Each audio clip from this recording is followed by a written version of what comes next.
My whole life, ever since I was young, I watched fishermen's boats at sea, right in front of my house, and I imagined how one day I could become like them.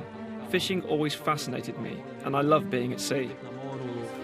Shime Baric catches langoustines in the Velebit Channel. Also known as scampi, they're Croatia's most prized seafood. But despite the high value of his catch, he's choosing to fish less. The size of Shime's boat and his gear type make him officially a small-scale fisher. In policy debates, artisans like him are often overshadowed by the big fishing industry, but they play an important cultural and economic role in small coastal communities like Shime's village, Baric Draga.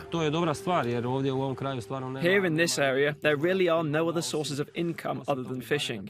It's perhaps the only way you can work all year round and earn money. On roughly every other morning, when the weather's favourable, Shime checks his creels. They're the cages that catch langoustine on the seafloor. What's very important is that there's no bottom trawling in this channel. We don't drag nets along the seafloor. All the scampi from this area have been caught with selective gear, meaning it only captures larger ones that can't pass through the mesh. The seabed stays intact, and the langoustines are undamaged, suffering minimal stress. So it's really a premium product. Today, Shime works with Marina Mashanovic, an oceanologist from the University of Zagreb.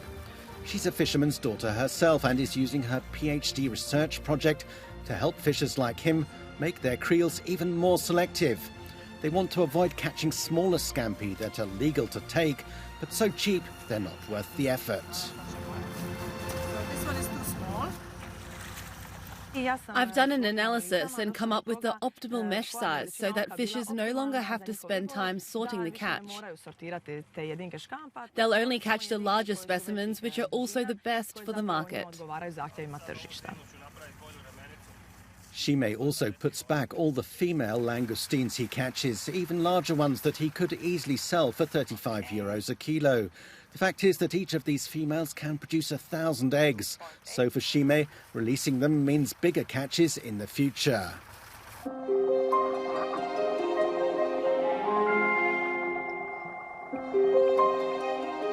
Free again, this female scampi quickly returns to its swimming position and heads down to the sea floor. It's likely to survive this encounter. This is not something the current regulation requires. Some fishers are doing it on their own initiative. It would make a big difference, though, if taking females with eggs was legally prohibited. Making a choice to catch less has costs. New selective gear, for instance, can be pricey. But NGOs like WWF use European support to assist with the transition. They want to show that in the long term, this will help both the environment and the small-scale fishers themselves. Sustainably caught fish and seafood have higher value. They're attractive to more expensive restaurants. So by choosing a more selective approach, fishers can work less while earning more. We connect them to the market. We form cooperatives, we build business plans for them, we build brands that customers would recognize and appreciate. And in that way, we want to differentiate these fishers who work in a sustainable way from the other fishers. So we want fishers that live from the sea to be guardians of the sea, to protect this source of life for all the future generations to come. With this support, local artisans have formed a sustainable fishing cooperative and are about to open a brand new fish market. For WWF, such examples prove that, with the right assistance, small-scale fishers all around the Mediterranean could prefer to fish less and earn more, helping fish populations recover while preserving their jobs and their professional heritage. The idea is to demonstrate that a sustainable way of fishing is possible through supporting directly the small-scale fishers in the field or by helping them in developing cooperatives. In so doing, they can apply to European Maritime and Fishery Aquaculture funds to modernize their vessels, to change their nets, to increase selectivity.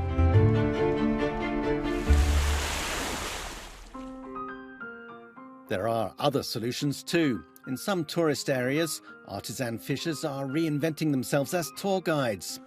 On the island of Kithnos in Greece, we meet up with Christos and Leah. After catches in the area declined significantly, this couple of lifelong fishers set up a Pesca tourism business. The problem here is overfishing. With so many boats casting and hauling their nets day after day, fish are becoming scarce. In general, around the island, there's a large decline. Every year it gets worse. And personally, fishing is the only job I know. But now, thanks to fishing tourism, we can once again return to the sea that I love. During their day on the boat, tourists learn how artisan fishers work, while also caring for the well-being of the sea. And they catch just enough fish for a tasty lunch on board. It's not cheap. A group of 4 tourists pays €400 for a 5-hour trip, but many consider that it's worth it for a unique experience. It's a nice thing to do, but many people don't know about it. They visit the island not realizing they should try this. That's something I think we need to solve, because it really is a lovely experience. As another way to catch less while earning more, the transition to Pesca tourism is supported by the EU and WWF programs. They need to obtain a special permit to engage in fishing tourism. They need to make certain modifications to their boat, for which they'll need some money. And they need to learn some new things, because tourism is an activity they aren't familiar with. So, through our program, we've been organising some seminars for fishers to teach them about fishing tourism and the ways they can engage in it. Small-scale fishers aren't small. They account for half of Europe's fishing sector, and they need assistance to face rising economic and environmental challenges.